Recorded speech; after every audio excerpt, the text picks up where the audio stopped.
Good morning students. Last class में अपन ने phenol बनाने की विधियों का पढ़ लिया था, कैसे अपन फिनोल बनाएंगे वो चीज़ें अपन ने देख ली थी।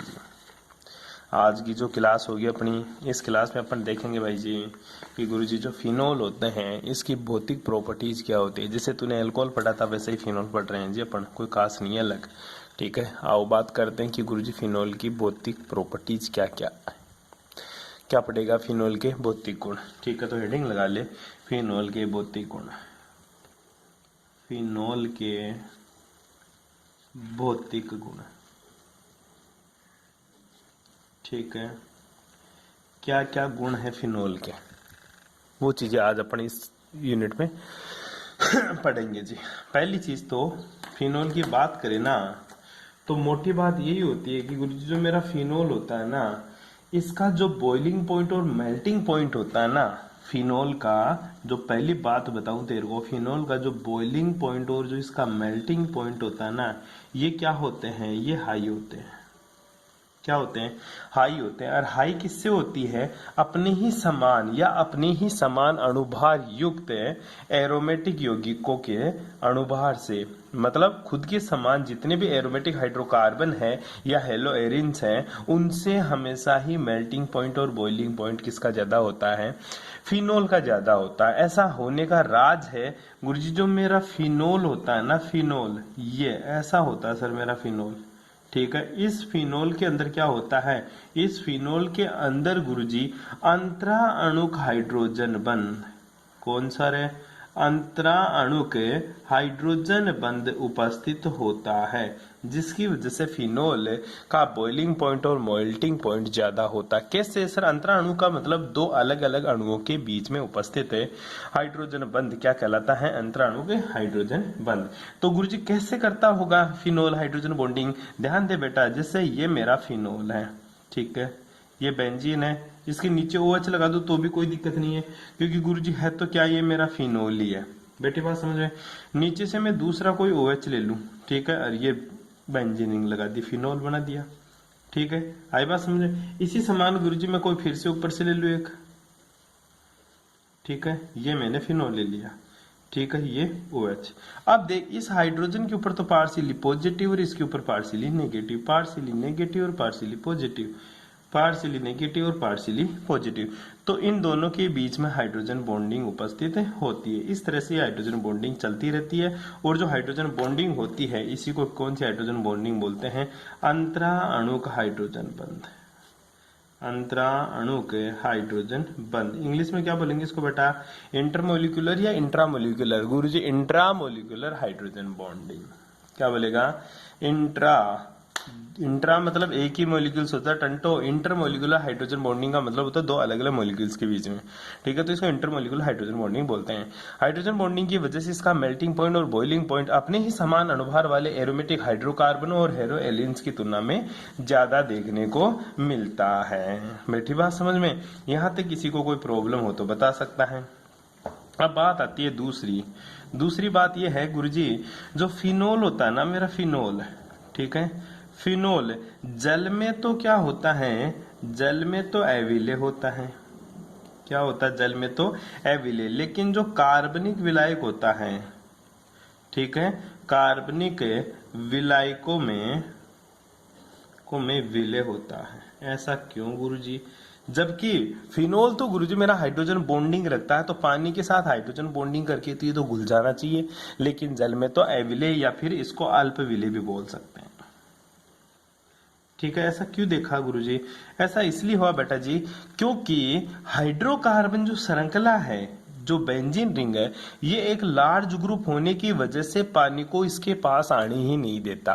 हालांकि पानी के साथ ये हाइड्रोजन बॉन्डिंग कर सकता है, लेकिन ये लार्ज ग्रुप होने के कारण, बेंजीन लार्ज ग्रुप होने के कारण पानी को पास में नहीं आने देता, तो हाइड्रोजन बॉन्डिंग होने ही नहीं देता, इसलिए ये जल में अविलेय होता है। फिर कार्बनिक विलायकों में विलेय क्यों हो? क्योंकि ये हाइड्रोकार्बन श्रृंखला है, इसलिए ये जल में वो कार्बनिक विलायकों में घुल जाती है। बेटी बात समझ? तीसरी जो बात है, और जो एक इंपॉर्टेंट बात है जी वो क्या बात है जी? फिनोल क्या होता है गुरुजी मेरा? फिनोल होता है ना, वो होता क्या है बेटा जी, ध्यान रखना, फिनोल की अम्लीयता। कह सकते हैं फिनोल क्या होता है मेरा? अम्लीय होता है। अम्लीय भी कैसा गुरुजी? वीक एसिड होता है। क्या होता है? वीक एसिड होता है। ये नीले लिटमस पत्र को लाल कर देता है। बैठी बात समझ में? इसलिए ये क्या होता है? अम्ल होता है। क्या होता है बेटा जी? अम्ल होता है। अब एक बात और बताऊं तेरे को, फिनोल के अंदर कौन सी बॉन्डिंग होती है बेटा? इंट्रामोलिकुलर हाइड्रोजन बॉन्डिंग इसमें देखने को मिलती है। अब वो तो ऊपर कर ली अपन ने।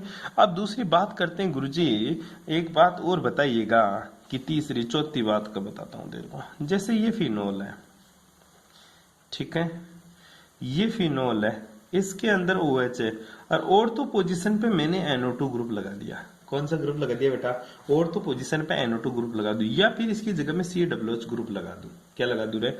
COOH group. तो इसके बीच में कौन सी बॉन्डिंग हो जाती है गुरुजी? तो इनके बीच में कौन सी हो जाती है बेटा? इंट्रामोलिक्यूलर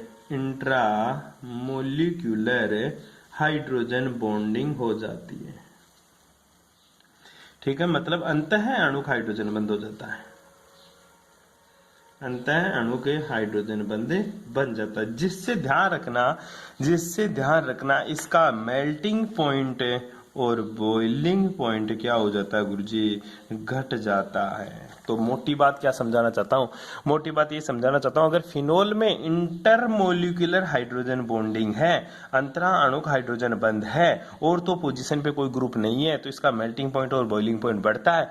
लेकिन अगर फिनोल में इसके ऊपर ऑर्थो पोजीशन पे NO2 या COOH ग्रुप उपस्थित है तेरे, तो इसके बीच में कौन सी बॉन्डिंग हो जाती है गुरुजी? अंतः अणुक हाइड्रोजन बंध हो जाता है, जिसकी वजह से इसका मेल्टिंग पॉइंट और बॉइलिंग पॉइंट घट जाता है। क्यों? क्योंकि अब ये इंट्रामोलिकुलर हाइड्रोजन बॉन्डिंग नहीं करेगा, इसलिए इसका मेल्टिंग पॉइंट और बॉइलिंग पॉइंट घट जाएगा। बैठ गई बात समझ में? नेक्स्ट देख, तीसरी बात को वापस लेते हैं अपन। तीसरी बात क्या है? फिनोल की अम्लीय प्रकृति। तो क्वेश्चन क्या आता है वो देख ले एक बार। ठीक है गुरुजी, जो फिनोल है, फिनोल अम्लीय होता है क्यों? क्वेश्चन सुन ले, पहले 2 क्वेश्चन लिखूंगा तेरे पास। क्या कारण है कि फिनोल अल्कोहल से अधिक अम्लीय होता है? क्वेश्चन लिख ले, क्या कारण है कि फिनोल अल्कोहल से अधिक अम्लीय होता है?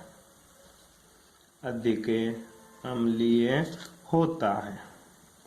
चलो दोनों के नाम लिखते हैं पहले तो। ठीक है गुरुजी, मैं जानता हूं फिनोल को भी और अल्कोहल को भी। कैसे? क्योंकि गुरुजी फिनोल तो ये होता है मेरा, ठीक है, फिनोल तो ये होता है OH वाला, ठीक है। और अल्कोहल क्या होता है गुरुजी? अल्कोहल होता है मेरा, जैसे मैं बात करूं RCH2OH, ये मेरा क्या है? अल्कोहल। ठीक है, अम्लीय प्रकृति की बात से पता चलता है गुरुजी, अम्लीय का मतलब सीधा सा होता है H+ देने की टेंडेंसी। फिनोल जितना जल्दी H+ देगा वो उतना ही ज्यादा एसिडिक होगा। अब ये देखना है कौन सा जल्दी H+ देगा। ठीक है, अब डिपेंड किसके ऊपर करता है H+ देने की टेंडेंसी? H+ देने की टेंडेंसी इस बात पर डिपेंड करती है बेटा जी, अगर H+ देने के बाद में बनने वाली स्ट्रक्चर या बनने वाला कंपाउंड अगर ज्यादा स्टेबल है तो वो उतना ही जल्दी H+ देगा। फॉर एग्जाम्पल मैं बात करूं, अगर फिनोल की बात करूं तो गुरुजी, अगर मैं फिनोल की बात करूं तो फिनोल H+ देने के बाद में, माइनस का H+ देने के बाद में क्या बनता है गुरुजी? बेटा फिनोल H+ देने के बाद में जो बनने वाला आयन होता है, इसको बोलते हैं फिनोक्साइड आयन। क्या बोलेंगे इसको? Phenoxide ion, phenoxide ion. ठीक है गुरुजी, H+ देने के बाद में क्या बनता है बेटा जी? गुरुजी फिनोक्साइड आयन बनता है। जो फिनोक्साइड आयन रेजोनेंस की वजह से, ध्यान रखना, फिनोक्साइड आयन रेजोनेंस की वजह से क्या हो जाता है गुरुजी? ज्यादा स्थायी हो जाता है। ठीक है, फिनोक्साइड आयन, फिनोल में से H+ देने के बाद में बनने वाला फिनोक्साइड आयन रेजोनेंस की वजह से ज्यादा स्थायी होता है, अतः फिनोल H+ देना पसंद करता है। फिनोल की तुलना में फिनोक्साइड आयन ज्यादा स्थायी होता है, अतः H+ देना पसंद करता है। अतः फिनोल मेरा अम्लीय प्रकृति का होता है। परंतु अल्कोहल में से H+ देने के बाद बनने वाला एल्कोक्साइड आयन, क्या नाम है इसका? Alkoxide ion. बनने वाला एल्कोक्साइड आयन है, ठीक है। कम स्थायी होता है, मतलब क्या होता है, अस्थायी होता है, और ये क्या होता है, स्थायी होता है, ठीक है। ध्यान दे, फिनोल में फिनोल H+ देने के बाद में बनने वाला फिनोक्साइड आयन है, फिनोल की तुलना में ज्यादा स्थायी होता है, अतः ये जल्दी H+ देना पसंद करता है, ठीक है, मतलब ये जल्दी से H+ डोनेट करता है। इसी तरह अल्कोहल में अल्कोहल से H+ देने के बाद में बनने वाला एल्कोक्साइड आयन अल्कोहल की तुलना में कम स्थायी होता है, अर्थात अस्थायी होता है, अतः यह H+ डोनेट नहीं करता, अतः यह इजिली H+ डोनेट नहीं करता। अतः फिनोल की जो अम्लीयता होती है वो फिनोल की जो अम्लीयता होती है वो अल्कोहल की तुलना में ज्यादा होती है, ठीक है। इसकी स्ट्रक्चर, इसके रेजोनेटिव स्ट्रक्चर बना लेना, मैंने बना के दिखाया भी है तेरे को बहुत सारी चीजें, ठीक है। तो ये चीजें आप लोगों को ध्यान में रखना है। अब फिनोल की अम्लीयता की थोड़ी सी बातें और करते हैं जी, चैप्टर बड़ा इंटरेस्टिंग होने वाला है, क्वेश्चन बड़े मस्त मस्त आते हैं यहाँ से। कैसे, देख अब मैं तेरे को एसिडिटी अम्लीयता का क्रम पूछूं, किसका क्रम बेटा, अम्लीयता का क्रम, ठीक है, अम्लीयता का क्रम। सबसे पहले मैं लिख देता हूं बेटा जी तेरे पास फिनोल, क्या लिख दिया गुरुजी, सबसे पहले मैंने क्या लिख दिया, फिनोल, ठीक है। दूसरा मैंने क्या लिख दिया बेटा जी, दूसरा मैंने गुरुजी लिख दिया ऑर्थोक्रिस्टोल, ठीक है। इसके ऊपर कौन सा ग्रुप लगा दिया मैंने, CH3, इसको ऑर्थोक्रिस्टोल बोलते हैं। इसी तरह गुरुजी मैंने ऑर्डर के अंदर है, देखना है जी, ये तो OH है और यहाँ मेटा पोजीशन पे क्या लगा दी, CH3, इसको मेटाक्रिस्टोल बोलते हैं। इसी तरह सर फिनोल के ऊपर मैंने OH लगा दिया, ठीक है, और पैरा पोजीशन पे CH3 लगा दी, इसको बोलते हैं पैराक्रिस्टोल। ये तो बेटा जी तेरा क्या है, फिनोल, ठीक है। ये क्या है, ऑर्थोक्रिस्टोल, ठीक है जी। इसको क्या बोलेगा तू, मेटाक्रिस्टोल, ठीक है। इसको क्या बोलेगा बेटा, पैराक्रिस्टोल। क्वेश्चन क्या पूछता है कि गुरुजी इसको अम्लीयता के क्रम में एडजस्ट करो, सबसे ज्यादा अम्लीयता कौन होगा, फर्स्ट, सेकंड, थर्ड, फोर्थ, ठीक है, ऑर्डर में अरेंज करना है, ठीक है। अब ये देखने से पहले तेरे को ये पता होना चाहिए गुरुजी जो CH3 होता है ना, ये क्या है, ठीक है। ध्यान देना बेटा जी, दो चीज तेरे को जिंदगी में देखने को मिलेगी, एक तो गुरुजी मेरे को देखने को मिलता रहता है हमेशा, कौन है, एक तो बेटा तेरे को देखने को मिलेगा +I ग्रुप है, और एक तेरे को देखने को मिलेगा बेटा जी -I ग्रुप। दो चीज देखने को मिलेगी तेरे को, एक तो +I ग्रुप है, एक क्या होता है तेरे पास है -I ग्रुप। +I ग्रुप क्या काम करता है, एक तो बेटा जी +I ग्रुप है, ठीक है, और दूसरा क्या देखने को मिलेगा, -I ग्रुप, ठीक है। ये दोनों काम क्या करते हैं, जो +I ग्रुप होते हैं, जैसे फॉर एग्जांपल मैं बात करूं तेरा, जैसे तेरा CH3 हुआ, ठीक है जी बेटा, जैसे तेरा क्या हुआ, CH3 हुआ, जैसा तेरा क्या हुआ बेटा, OCH3 हुआ, या NH3 की बात कर लूं मैं, NH2 की बात कर लूं मैं, ठीक है। ये सारे के सारे मेरे +I ग्रुप होते हैं। जैसे मैं बात कर लूं OCH3 की बात करूं, ठीक है, ये सारे के सारे +I ग्रुप होते हैं। -I ग्रुप कौन कौन से होते तेरे -I ग्रुप की बात करूं तो तेरे को पता चलेगा बेटा जी, मोटी चीज -I के अंदर क्या होती है, जैसे गुरुजी मेरा CN हुआ, जैसे मेरा NO2 हुआ, जैसे मेरा COH हुआ, जैसे मेरा क्या हुआ, क्लोरीन हुआ, जैसे मेरा ब्रोमीन हुआ, जैसे मेरा आयोडीन हुआ, ठीक है, जैसे मेरा क्या हो, मेथेनॉल हुआ, OCH3 हुआ, ये यहाँ पे भी काम आता है, यहाँ पे भी काम में आता है, ठीक है। ये सारे के सारे -I ग्रुप होते हैं। ध्यान देना बेटा, +I ग्रुप वाले जो एलिमेंट्स हैं, ठीक है, ये डायरेक्टली प्रोपोर्शनल टू होते हैं किसके, बेसिसिटी, किसके होते हैं, बेसिसिटी के डायरेक्टली प्रोपोर्शनल टू, और एसिडिटी के इनवर्सली प्रोपोर्शनल टू। और जो -I ग्रुप होता है एसिडिटी के डायरेक्टली प्रोपोर्शनल टू होता है, और बेसिसिटी के इनवर्सली प्रोपोर्शनल टू होता है। क्या गुरुजी +I और -I ग्रुप यही होते हैं, नहीं बेटा जी, ये बहुत सारे ग्रुप होते हैं, लेकिन तेरे को जो याद करना है वो ग्रुप तू याद कर सकता है। हालांकि अगर किसी के मन में हो गुरुजी मेरे को +I -I ग्रुप के ऑर्डर पता होना चाहिए कि कौन कौन से होते हैं, तो वो बेटा जी लिख सकता है। देखिए सबसे ज्यादा जो बेसिसिटी, अगर तेरे को ऑर्डर ढंग से याद करना, हालांकि ये याद कर लेगा तो कोई बड़ी बात नहीं है, लेकिन अगर तेरे को ढंग से याद करना है तो याद कर लेना बेटा, +I जो होता है ना वो सबसे ज्यादा किसका होता है, CH2- का। उसके बाद में जो +I होता है वो NH2- का होता है। उसके बाद में जो +I होता है वो होता है O- का, ठीक है। उसके बाद में किसका, C डबल बॉन्ड O- का होता है। उसके बाद में जो होता है वो 3 डिग्री कार्बन का, फिर तेरा 2 डिग्री कार्बन का, फिर तेरा 1 डिग्री कार्बन का। ये जो लिखाया ये तेरे उतने काम के नहीं है, लेकिन तू याद करने ला +I क्या होते हैं। ये ग्रुप जहां पे भी बेंजीन रिंग के ऊपर या किसी के भी जुड़ गया ना, ये हमेशा +I दिखाएंगे। इसके अलावा भी होते हैं कि गुरुजी बिल्कुल, एक होता तेरा CD3, CD3 क्या होता है गुरुजी? CD3 मतलब ड्यूटेरियम। इसी तरह तेरा CH3 होता है और तेरा फिर ऑक्सीजन वाला एलिमेंट आता है और सबसे कम प्लस आई किसका होता है बेटा? हाइड्रोजन का होता है। सबसे लास्ट में कौन आता है तेरा? हाइड्रोजन का होता है। ये चीजें तेरे को याद करना, ऊपर वाला काट देना चाहिए ग्रुप, तेरे को याद नहीं हो तो ठीक है, ये तेरे को याद करना है। इसके अलावा गुरुजी माइनस आई वाला ये तो अगर याद करे तो ठीक है, अदरवाइज ढंग से लिखे ना, अभी जैसे इनका लिखा वैसे लिखे तो लिख ले चाहे, हालांकि तेरे काम का तो नहीं है, फिर भी मैं बता दूं कि अगर कोई केमिस्ट्री से कुछ करना चाहे उसके लिए बहुत ज्यादा काम का है। जैसे OF2 प्लस हुआ, सबसे ज्यादा OF2 का होता है, फिर OR2 का होता है, फिर किसका होता है? NF3 का होता है। ठीक है, प्लस लगाए तो लगा देना, कोई दिक्कत नहीं है, लेकिन तेरे को ये याद रखना है बस। फिर किसका होता है गुरुजी? फिर होता है बेटा जी तेरा NH3 का। ठीक है, उसके बाद में किसका होता है गुरुजी? NO2 का। ठीक है, और फिर होता है बेटा तेरा CN का। उसके बाद में किसका होता है गुरुजी? फिर होता है बेटा तेरा SO2R का। ठीक है, फिर किसका होता है? फिर तेरा एल्डिहाइड का। ठीक है, CHO का।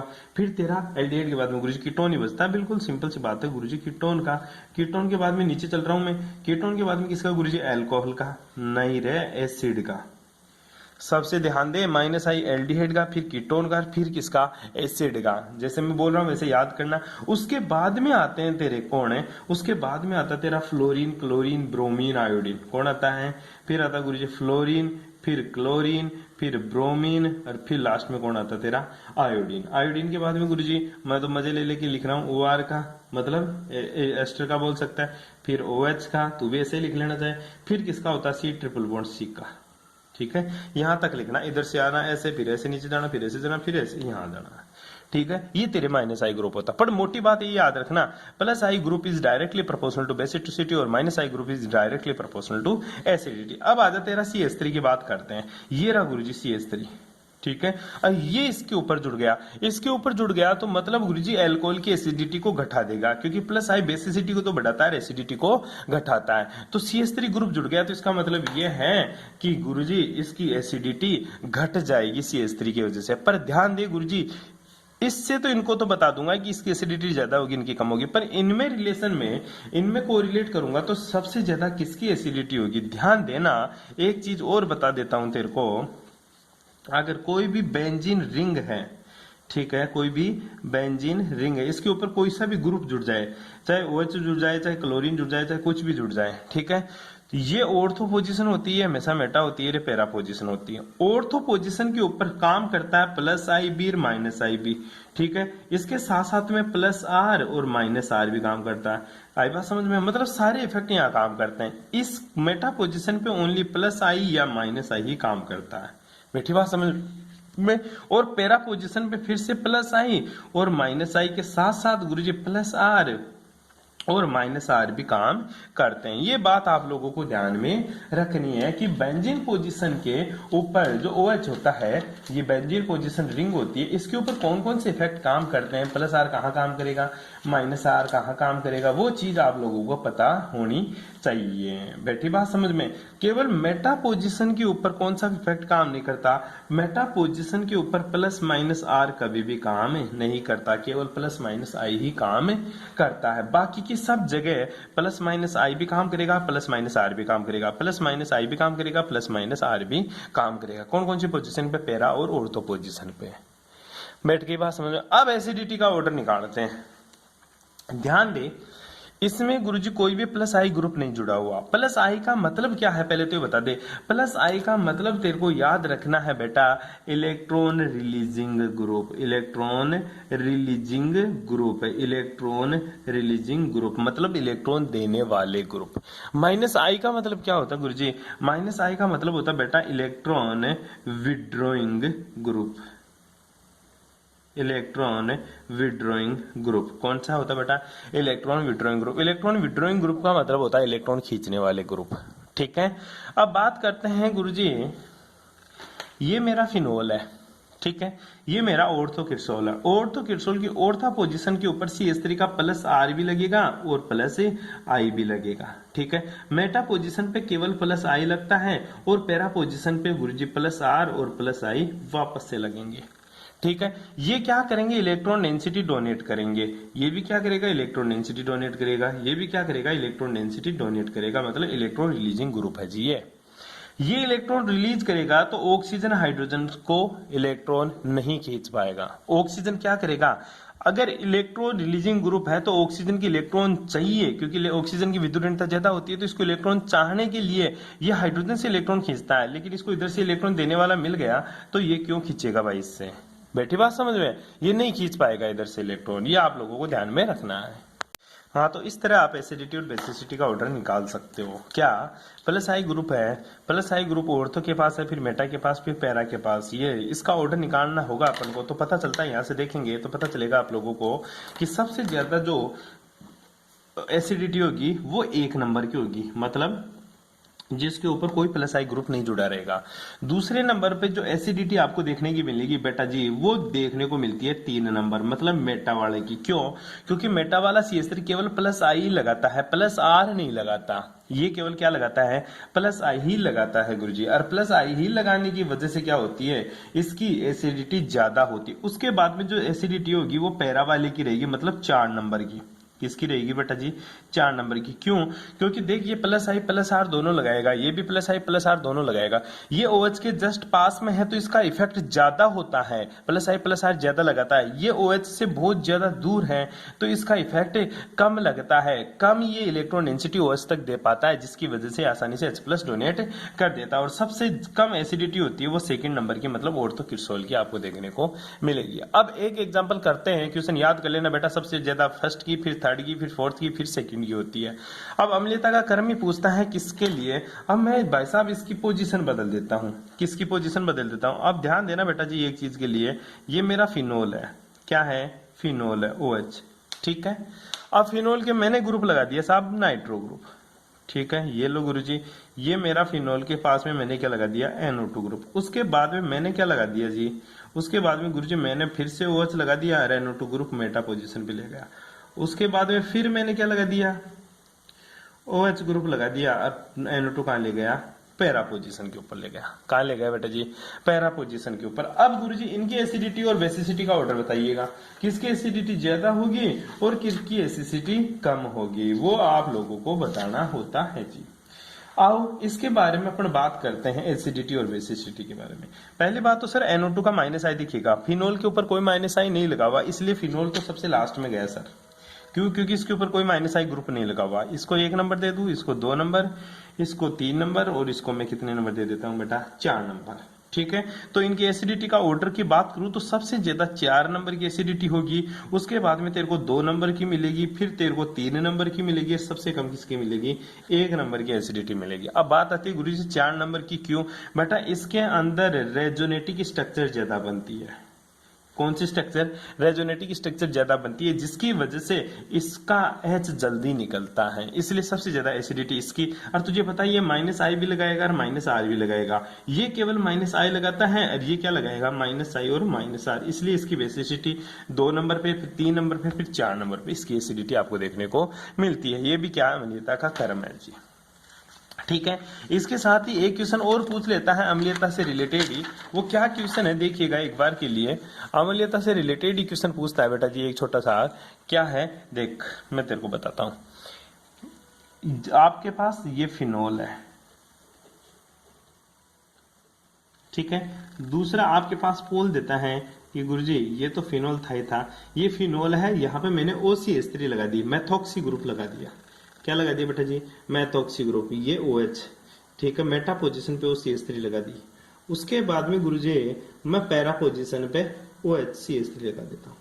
अब जो तेरा मेथॉक्सी है बेटा जी, ये थोड़ा इंटरेस्टिंग बंदा है। कैसे गुरुजी, अब जो मेथॉक्सी ग्रुप है ना, इसके अंदर एसिडिटी और बेसिसिटी की बात करूं तो ये तो केवल माइनस आई लगाता है, ठीक है। कौन सा ग्रुप लगाया, केवल माइनस। लेकिन OCH3 है ना, ये बेटा माइनस आई के साथ साथ प्लस आर लगाता है, ठीक है। माइनस आई के साथ साथ क्या लगाता है, प्लस आर। अब बता, एक चीज तो बढ़ाने की कोशिश कर रहा, दूसरा घटाने की। केवल मेटा पोजीशन पे ओनली क्या लगता है, माइनस आई, तो इसलिए सबसे ज्यादा बढ़ाने की कोशिश करता है। तो इसकी एसिडिटी क्या होगी, ध्यान देना, यहाँ पे प्लस आर ज्यादा इफेक्टिव होता है माइनस आई की तुलना में, ठीक है। और यहाँ पे भी प्लस आर ज्यादा इफेक्टिव होता है माइनस आई की तुलना में। तो गुरुजी केवल यहाँ पे माइनस आई लगता है मेरा, इसलिए सबसे ज्यादा जो बेस एसिडिटी की बात करूं, ठीक है। एसिडिटी की बात करूं तो सबसे ज्यादा मेरे को देखने को मिलेगी, अगर इसको 1 नंबर दूं, इसको 2 नंबर दूं, इसको 3 नंबर दूं, तो इसको कितना नंबर दूंगा, 4। तो सबसे ज्यादा गुरुजी मेटा वाले की देखने को मिलेगी, तो सबसे ज्यादा 3 नंबर की। उसके बाद में यहाँ पे प्लस आर लगेगा, तो ये तो गया भाड़ में। फिर बचा गुरुजी फिनोल। फिनोल कितने नंबर पे, 1 नंबर पे। अब गुरुजी यहाँ पे भी प्लस आर लग रहा है, यहाँ पे भी प्लस आर लग रहा है, ठीक है। यहाँ पे भी प्लस आर और माइनस आई, और यहाँ पे प्लस आर माइनस आई, लेकिन माइनस आई है यहाँ पे, तो ये थोड़ा सा फास्ट लगता है, इसलिए सेकंड नंबर ये आता है, और थर्ड नंबर पे लास्ट के अंदर तेरा मेथॉक्सीमोल आता है।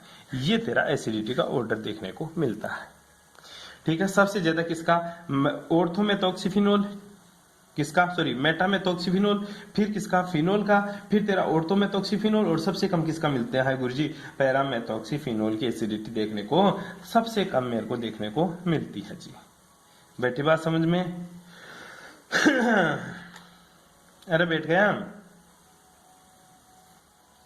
सबसे ज्यादा पैरा का, फिर ऑर्थो का, और सबसे कम किसका होता था, मेटानाइट्रोफिनोल का। वो अपन ने वहां पढ़ लिया था, ठीक है। यहाँ पे सबसे ज्यादा पैरा का, ठीक है, उसके बाद में ऑर्थो का, ठीक है, फिर मेटा का, ठीक है, और फिर किसका होता है, फिनोल का। ये आपने यहाँ देख लिया था। ये 2-4 क्वेश्चन पूछता है भाई एसिडिटी और बेसिसिटी का। एक क्वेश्चन क्या पूछता है वो भी आप लोगों को मैं बता ही देता हूँ, साथ के साथ में लगे हाथ है। क्वेश्चन ये पूछ लेता है बेटा जी कभी कभी कि क्या कारण होता है कि ऑर्थोक्लोरोफिनोल पैराक्लोरोफिनोल से कम अम्लीय होता है। क्या कारण होता है कि ऑर्थो नाइट्रोफिनोल पैरानाइट्रोफिनोल की तुलना में कम अम्लीय होता है। क्वेश्चन 2 है, ध्यान देना, ढंग से पढ़ना, क्वेश्चन लिख लेना चाहिए। क्वेश्चन है, क्या कारण है कि ऑर्थोनाइट्रोफिनोल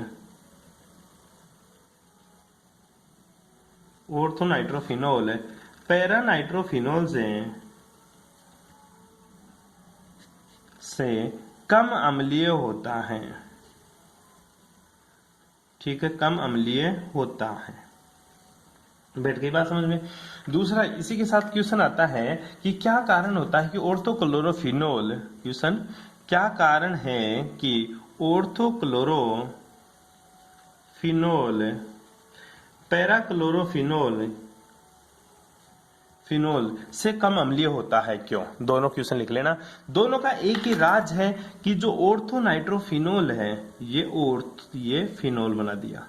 ऑर्थो पोजीशन पे क्या लगा दे गुरुजी, NO2 ग्रुप लगा दे, N डबल बॉन्ड O, और ये इन दोनों के बीच में क्या आ जाती है गुरुजी, हाइड्रोजन बॉन्डिंग। क्या होता है, हाइड्रोजन बॉन्डिंग, ठीक है। ऑर्थोनाइट्रो और पैरानाइट्रोफिनोल के अंदर कोई हाइड्रोजन बॉन्डिंग नहीं होती, इसलिए ऑर्थोनाइट्रोफिनोल H+ देने ही नहीं देता, हाइड्रोजन बॉन्डिंग से रोक लिया इसको।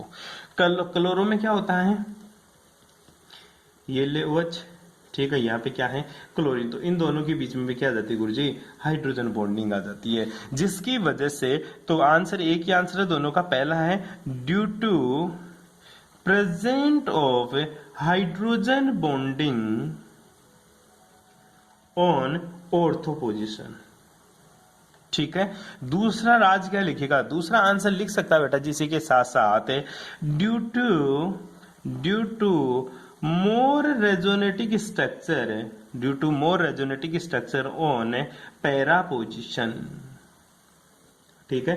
अगर पैरा पोजीशन पे NO2 ग्रुप है तो ज्यादा रेजोनेटिक स्ट्रक्चर बनती है, जिससे एसिडिटी बढ़ती है, और ऑर्थो पोजीशन के ऊपर हाइड्रोजन बॉन्डिंग होने की वजह से इन दोनों के बीच में इसकी एसिडिटी घट जाती है। दोनों आंसर आपको लिखने हैं जी, ठीक है भाई, कर लेगा। ये मोटे मोटे क्वेश्चन जो फिनोल से बनने वाले थे वो मैंने आप लोगों को बता दिया जी, ठीक है। ये एसिडिटी का 100% यहां से क्वेश्चन आएगा मेरे भाई, और ये आपको जरूर करना है जी। अब रहती है इसकी छोटी मोटी रिएक्शन है, वो रिएक्शन आप लोगों के साथ में डिस्कस करना चाहता हूं, तो देखिएगा रिएक्शन क्या है, फिनोल की रासायनिक अभिक्रिया। चलते हैं अपने नोट्सों के पास वापस से, आइएगा। देखो फिनोल की रासायनिक अभिक्रिया, पहली है फिनोल की रासायनिक अभिक्रिया में बात करना चाहता हूं मैं किसकी है सर, सबसे पहले मैं एस्टरीकरण। एस्टरीकरण का मतलब होता है बेटा एस्टर, ठीक है, एस्टर का बनना। सबसे पहले फिनोल ले ले, NaOH से रिएक्शन करा दे, H2O बाहर निकाल दे, ONA जोड़ दे।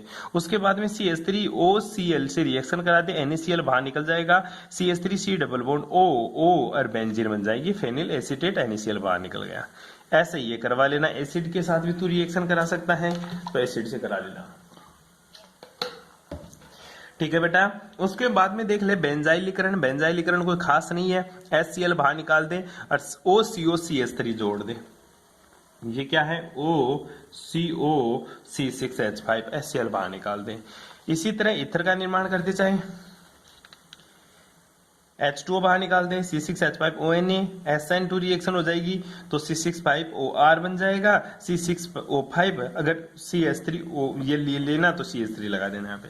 Zn चूर्ण क्या काम करता है, खा जाता है सबको। किसको खा जाएगा गुरुजी, ऑक्सीडेशन का काम करता है।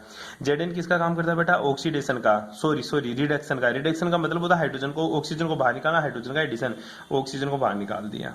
NH3 क्या काम करेगा, इस तरह से रिएक्शन कर जाएगा, H2 बाहर निकल जाएगा, जुड़ जाएगा।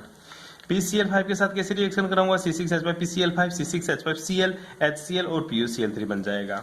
ठीक है, ये ले कैसे रिएक्शन हो गई देख ले, C6H5OH, C6H5OH, C6H5OH, POCl3 से रिएक्शन करवा दे, 3 HCl बाहर निकल गए यहाँ से और PO इसके साथ जुड़ गया, C6H5 का होल तरह PO4। ठीक है जी, 3 HCl बन गया। ऑक्सीकरण का मतलब गुरुजी, ऑक्सीकरण का मतलब हाइड्रोजन को बाहर निकालना और ऑक्सीजन का जुड़ना। तो इस हाइड्रोजन को तो बाहर निकाल दे, इसके बीच में ऑक्सीजन लगा दे, तो CrO2 Cl2 की उपस्थिति में तो यहाँ पे डबल बॉन्ड O और ये डबल बॉन्ड इस तरह से और ये फिर से डबल बॉन्ड O, इसको क्या बोलते हैं, पैराबेंजोक्विनोन। क्या बोलेगा इसको, पैराबेंजोक्विनोन, इस तरह से बन जाता है। नेक्स्ट देखिएगा इसकी छोटी सी रिएक्शन फिर पूछ लेता है, एरोमेटिक इलेक्ट्रॉन से नहीं प्रतिस्थापन अभिक्रिया। एरोमेटिक इलेक्ट्रॉन से नहीं प्रतिस्थापन अभिक्रिया में हेलोजनीकरण। हेलोजनीकरण मतलब हेलोजन का एडिशन, जोड़ दे। Br चलिए Br लेगा तो सभी जगह Br जोड़ दे। अगर गुरुजी Br2CH2 के साथ लू तो ऑर्थो और पैरा पोजीशन पे जोड़ देना। ठीक है, बताया था क्यों जुड़ता ऑर्थो और पैरा पोजीशन के ऊपर ही, क्योंकि गुरुजी इलेक्ट्रोफिलिक अटैक हमेशा ऑर्थो और पैरा पोजीशन पे होता है। ठीक है, लिखा हुआ है फिनोल में ओसमो की सक्रियता इतनी अधिक प्राकृतिक ऑर्थो और पैरा स्थिति पूर्व, ठीक है कर लेगा। ठीक है, अब ब्रोमिनेशन जल कर दे तो सबको भगा देगा, ये ब्रोमीन जोड़ दे, ये रिएक्शन करा दे। पूछता है कि गुरुजी रिएक्शन है, बिल्कुल नहीं पूछी, आज तक तो नहीं पूछी भाई, पूछ ले तो तेरी किस्मत खराब, ये जरूर पूछेगा रिएक्शन।